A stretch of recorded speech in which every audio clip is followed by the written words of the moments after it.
All right, here we are for match number 4. This is a removal heavy hand, which can be good. We don't have a way to draw cards. I'm still going to keep it. It is good against some decks, and like a Goif or Bob off the top, or even depending on the matchup, a Scoos would be good. Against this deck, I think I actually like this hand. I can turn one Thoughtseize here off of a basic, which is probably better against burn than just letting them resolve whatever they're doing. And then we've got the option to next turn Abrupt Decay something. Then we've got to start looking at tap lands though. So like just getting the Ravine out and never casting this Thoughtseize may just be better. Because if it's classic burn, we need this dead. We need a lot of things dead. But one way we can get out of it, is by casting a spell every turn. But like if we get Swamp, Thoughtseize, and take a 3 damage burn spell, we've kind of wasted our opportunity there. So I think I actively like the Ravine. I think I prefer that because we're probably going to terminate or Abrupt Decay next turn, and we may very well kill them with the Ravine when this is all said and done. Most of the burn lists I've seen are running one Lavamancer, so we'll see what we're up against here. So like Eidolon has to die. That cannot remain in play. If it do, we're in serious trouble. Now, since our removal is instant speed, we can kind of make it happen on their turn. Like this is going to have to get a Swamp, which does turn on Terminate and Abrupt Decay. There's no reason not to make them potentially take a point of damage. If they're super smart, they'll attack first, and I'll do it here, right? But like we can give them the opportunity to take 2 damage off of this if they'd like to. Like some of their creatures are hasty. We're probably not beating hasty creatures here, but they might want to cast them pre-combat.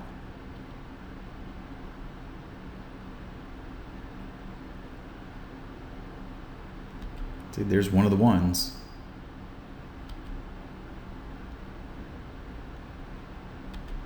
There's another one. So they are taking legitimate damage here. I think I'm supposed to go ahead and pop this because I'm going to anyway, right? Like we're just getting a card revealed, and I don't know that that actually does anything, but sure. I'm sure there's some interaction where I'm supposed to do this in response to it or not do it in response to it. We hit a land though, that's good. But we're not winning a game where this guy isn't dead. It does make our Goifs quite big. They're big, big, big, and they're Goif, Goif, Goif. We've got Maelstrom Pulse next turn for this guy, but I guess we'll decay it. I don't think it particularly matters which one we use.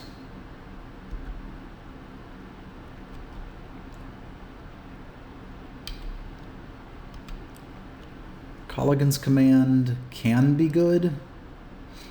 Like it takes something out and makes them discard a card. Don't want to do that, and then next turn we can look at Bob plus Terminate. Like whatever card they have is going to be good, right? And I can do it on their turn so that they have to attack. The other option is just play the Terminate and get a tap land in play. But what does that really do for me? I mean, I guess it means I don't have to deal with this. But I kind of like them discarding a card this turn.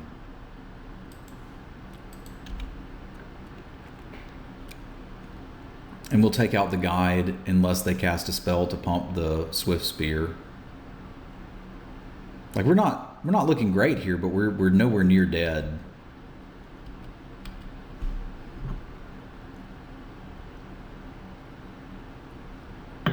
I realize them discarding a card fuels the Lavamancer, but waiting also helps potentially make this decision for us even better. Because if they play a second guide, maybe we just go for this dude.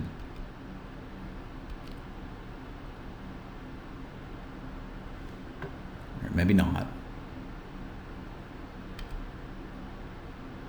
We're getting Dreadbore, that's fine. You discard a card, you take 2 damage.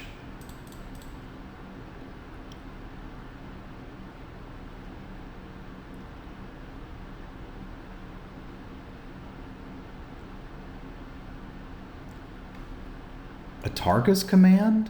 Wow, okay. Didn't think about that. That does absolutely wreck me. They're out of cards, but I think we're pretty close to dead.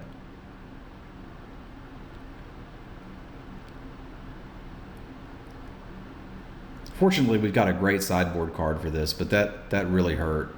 Yeah, we're just dead right now. We're not close to dead. We're stone dead. All right, I got your number, Burn. I got your number. So, Bobs are out. Thoughtseize is out.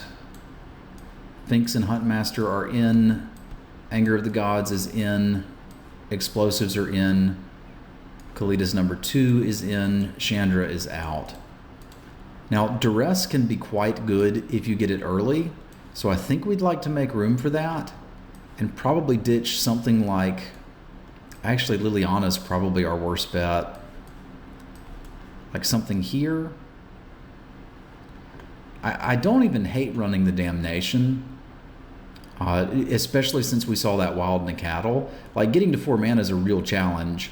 Once you get there, this is really good, and Liliana just kind of sucks. The Oozes can be okay.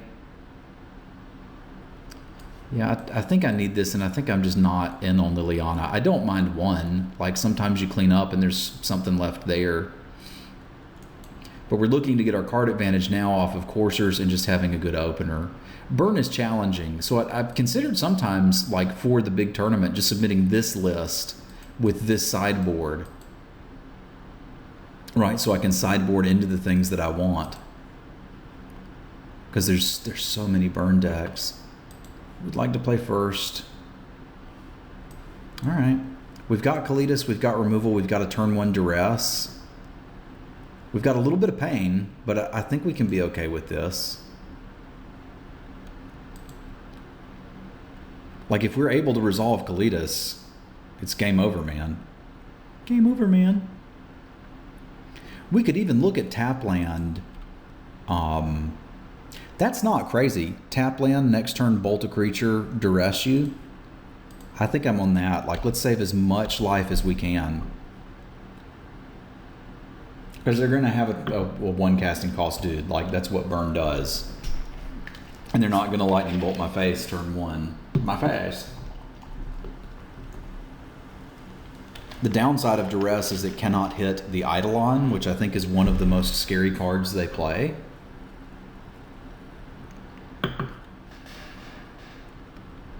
Like, that guy's not a problem. Anger of the Gods is good if we hit another red, but let's start by seeing what's going on over here. Not much, actually. So Atarka's Command does interact poorly with Kalidas. They've got a pretty land-heavy hand, so I think I'm going to snag that. Bolt this guy. Probably Dreadbore the Swift Spear next turn.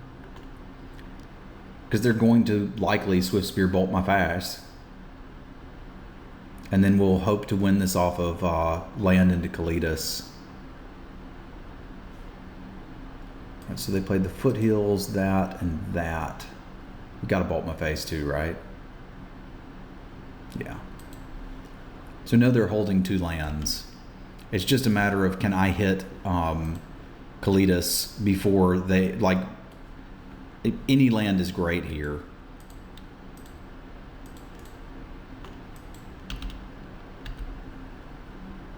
Like, ironically, we've got 3 cards and can't cast any of them without another land, but such is the mana base of Jund.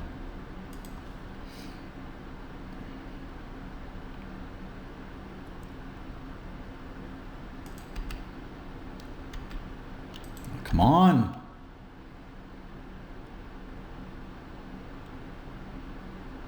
Just need that 1 land. It doesn't even matter what land it is. It's going to be good. It's going to be so good.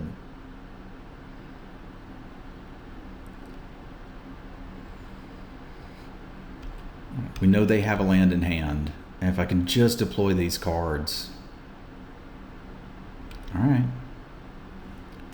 You gotta die. It sucks, but that's what's up.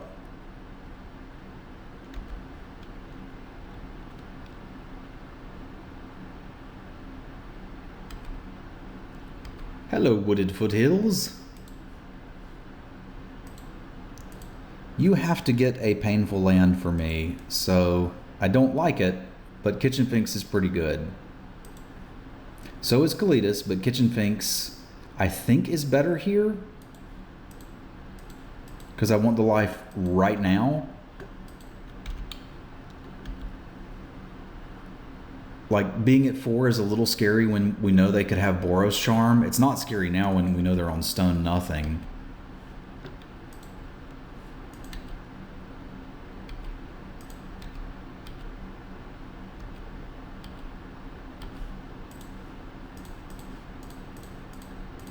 How do you like my 3/4 lifelink?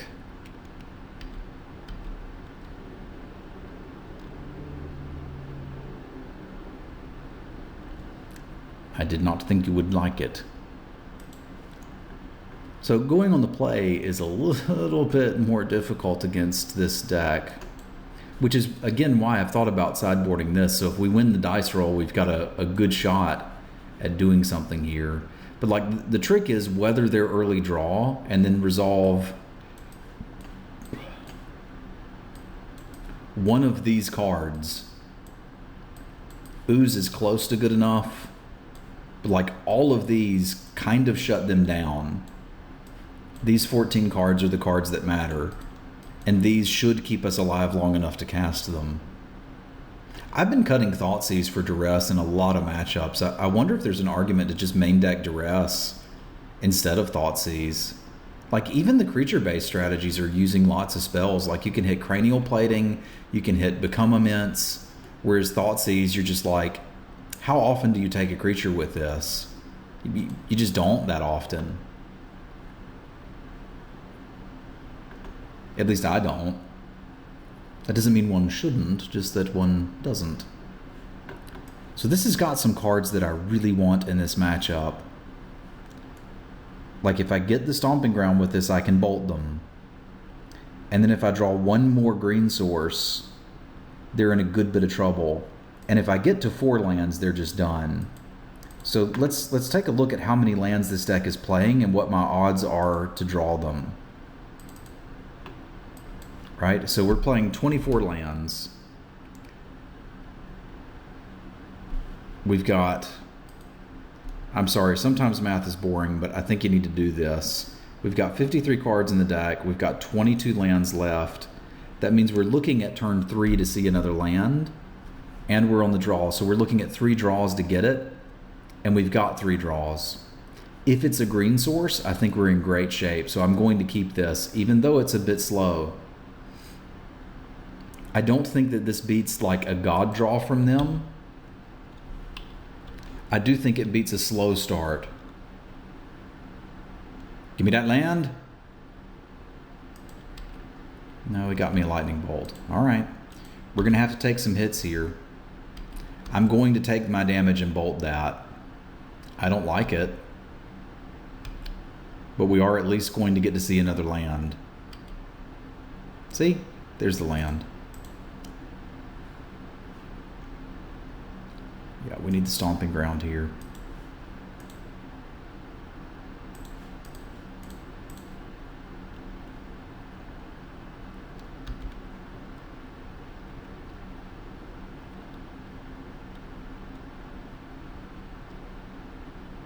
Don't play that Eidolon. Why do you always have the Eidolon, man? Bleh. All right, we can bolt that.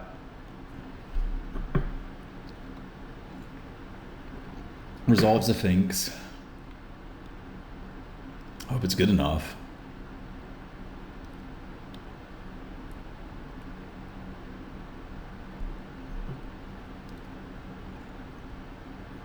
I suppose maybe there was an argument for just bolting that on our turn in case they have Boros Charm, which is certainly a card that they play. I don't think I'm going to walk into the Atarkus command thing again. I hope I don't, at least. Yeah, Boris Charm here would actually be really bad.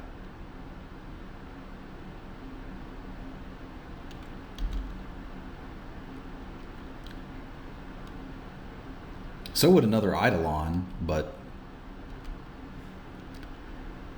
Alright, so here's the moment of truth. Do I cast the Kitchen Finks and stay at 13 and have a blocker? Or do I cast the Maelstrom Pulse and just get it out of the way? I think I cast the Finks.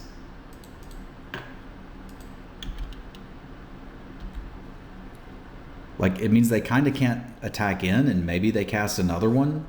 Maybe we land a Damnation.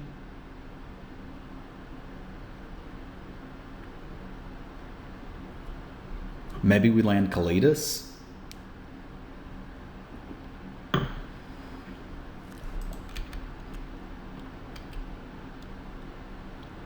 Maybe we attack them and play another one. How crazy is that? I guess I'm still at 13. Like, this is kind of fine. We might end up Eidolon locking them.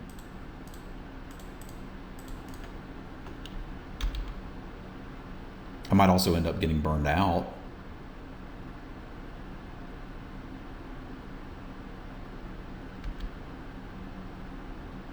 Okay, that's a little bit of a problem.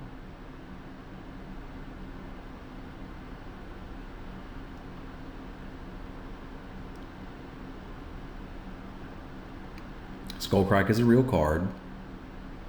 I need to be playing very carefully here. I can Maelstrom Pulse these to gain 2. That may have been greedy not to just kill the Eidolon.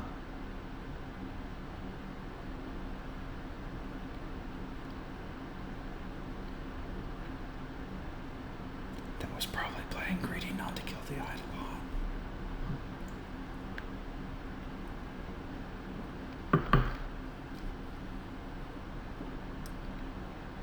Yeah, the Eidolon's always going to be worse for you than it is for your opponent.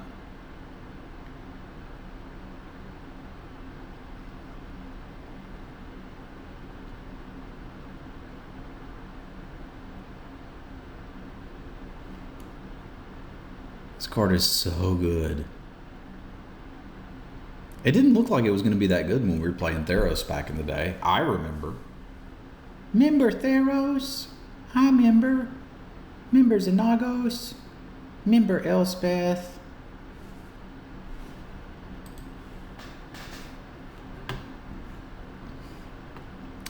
Sure, we'll do that.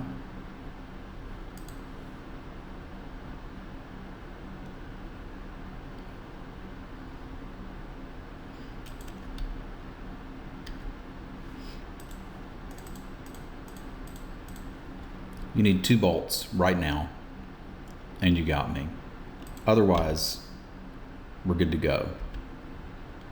Now they could have 2 bolts, and I'm going to feel stupid if they have 2 bolts. They have 2 bolts.